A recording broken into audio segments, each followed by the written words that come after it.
Good afternoon, VC. How you doing out there? Your Vicar of Vinyl's back with you again. It's a holiday here in Canada, and I'm doing pretty well myself. It wasn't really a question, was it? It's a holiday here in Canada. I'm doing pretty well myself. Very odd. But it is a holiday here in Canada. It started out to be a nice day. It's July 1st. It's supposed to be Canada Day. Well, it is Canada Day. But Canada is coming to terms with its past, and there's some horrible revelations that come to light as of late, and about our Indigenous past, and they're not pretty. We've known it hasn't been pretty for a long time, but the truth is really coming to light, and it's horrifying. But I am not going to go on and on about that. That is for a political conversation. And not even necessarily a political conversation, but it's certainly not a conversation for the celebration of vinyl and music, and but it is an important one, and so I'm not in such a celebratory mood for Canada Day today. Just it's a weird time. Anyway, I wanted to do a 5 fresh finds video because I have been shopping as of late since the lockdown has ended. About half a month, maybe a little more than maybe 3 weeks ago or something like that. And we're moving into stage 2. Wow. We're into stage 2 now. Canada's really kicking butt in the vaccine procurement situation. Anyway, that's another situation I'm not going to get into. But we are slowly making progress, and we're getting there, and we're into stage 2, and finally. But anyway, yes, I have been picking up some vinyl as of late. And I wanted to do another 5 fresh finds. So, without further boring political nonsense, which I won't go into anymore. First one I wanted to show, Daryl Hall, John Oates, Along the Red Ledge. This is their 7th studio album, and it was released in August of 1978. I'm slowly kind of putting together my Hall & Oates 70s collection, building it. I don't have a ton of Hall & Oates. I know my brother bought the, the 80s stuff, the big hits in the 80s, and, it took me years to understand how great Hall & Oates were in the 70s. Not that they weren't great in the 80s, it just wasn't my Hall & Oates. It's not the Hall & Oates that I really love. I love that 70s, more of a, soul, an R&B kind of Hall & Oates that they truly are and truly were. A great band, and this is a great record. I've really come to enjoy listening to this. I've only spun it once because actually I shouldn't have, and bad David, bad Vicar. Here's the inner sleeve there because it hasn't been cleaned, and anyway, I haven't gotten around to cleaning all these. But I do really enjoy the record. I'm really looking forward to cleaning it, giving it a new home sleeve, and preserving this inner, which is great. Little wear and tear, little ring wear here. It's going to happen. This is an original Canadian pressing, so I'm happy to have found this. So Hall & Oates, Along the Red Ledge from 78. Great record. Great band. Oh, what I wanted to mention was that, some of the players that are on this is their first foray working with David Foster and as producer. But Foster also plays on this. He plays some keyboards on this. Steve Porcaro of Toto, I believe, is on this on keyboards. Maybe not every track, but like some of these names. George Harrison, for instance, plays a track on here. I think it's The Last Time, the 3rd track on side 1. Robert Fripp's on this because he had been working with Daryl on his record from the late 70s. And Fripp had Daryl Hall sing on his record. So Todd Rundgren's on this. Rick Nielsen, A Cheap Trick. Steve Lukather's on this. So some great musicians on this. And it's a really good record. I was really happily surprised. I had never listened to it before, so I'm happy I picked it up. Great one. All right. Where are we headed next? Oh yeah, this is interesting. I've been actually looking for a copy of this for a long time. A good clean copy. Black Sabbath's Mob Rules. The 10th studio record. I have a few Well, actually, I have more than a few. I have a number of Black Sabbath records. I do like Black Sabbath. I'm not an enormous metalhead. I do like metal. I appreciate the genre. I just don't have a ton of metal. I haven't collected a ton of metal. And to be honest, I don't listen to all the heavy, the hardcore stuff. But I do love certain bands like, Black Sabbath and Iron Maiden and things I grew up with. This one, this is a great one. This is with Ronnie James Dio, and this is his second record with them. And first with Vinny Appice, or Appice, I call him Vinny Appice, on drums, because Vinny had replaced Bill Ward, I believe, the year before during the Heaven and Hell tour. But yeah, this is a great find because it's also it's got that European flimsy label. This is cover. This is Vertigo. This is the French original pressing out of France, which is cool. Glad I got this. I'm glad I found this.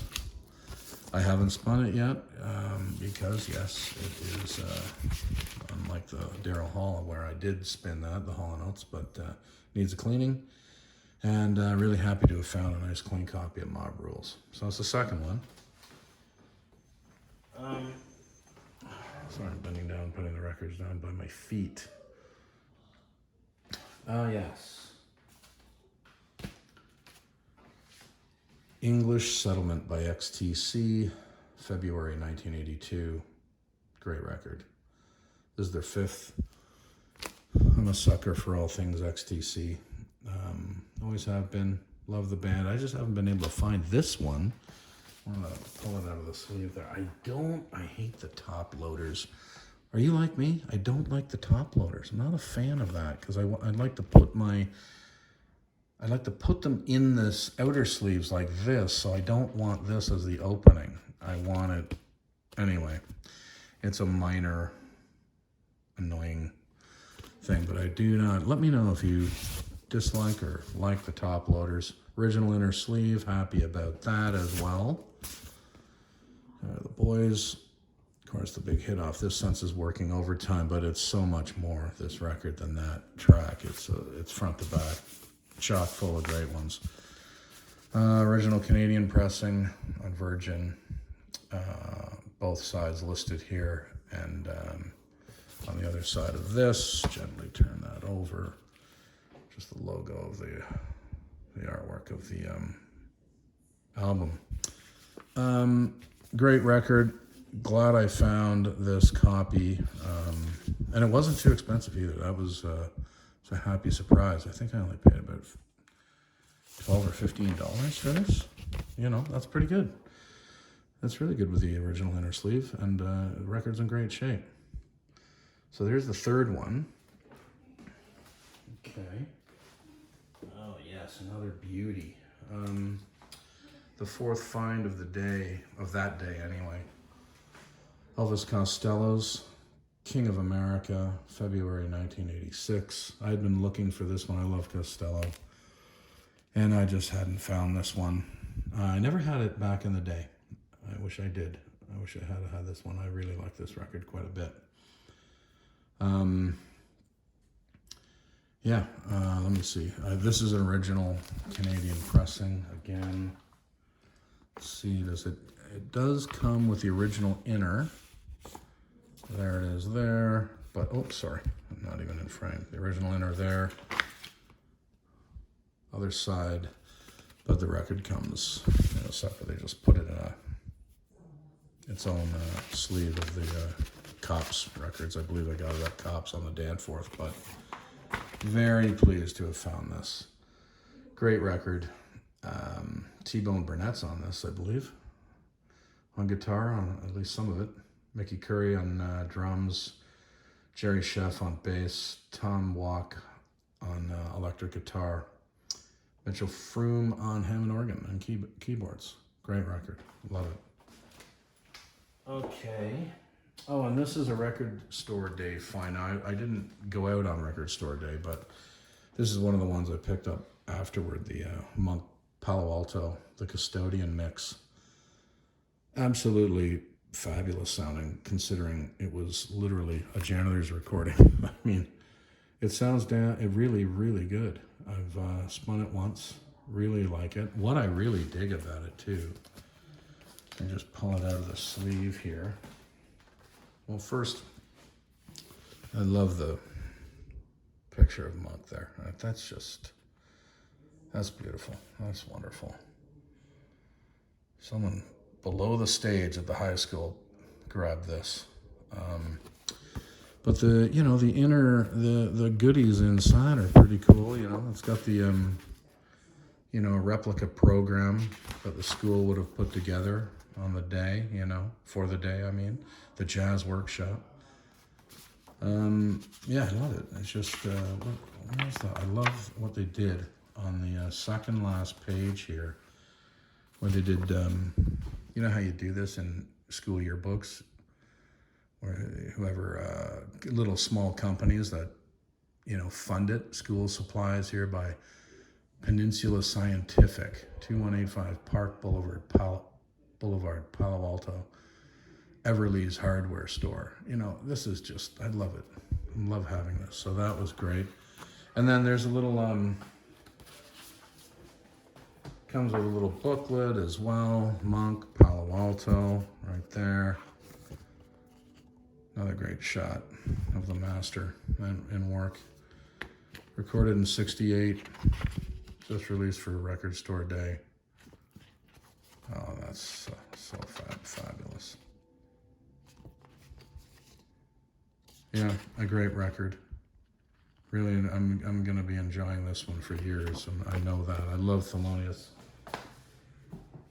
I've always been a big fan. So if you do get a chance, if you see it, it's a leftover of Record Store Day. If they haven't sold them all, do yourself a favor and pick it up. Amazing. Charlie Rouse on tenor sax, Larry Gales on bass, and Ben Riley on drums. Doesn't get any better. Well, there's my 5 fresh finds for July 1st, 2020. Hope you're all doing well out there. It's the long holiday weekend, so I'm going to have a few more videos coming. I'm looking forward to that, and I'm going to get out shopping tomorrow. Who knows? Maybe we'll do another 5 fresh finds. All right, Vicar of Vinyl is out of here.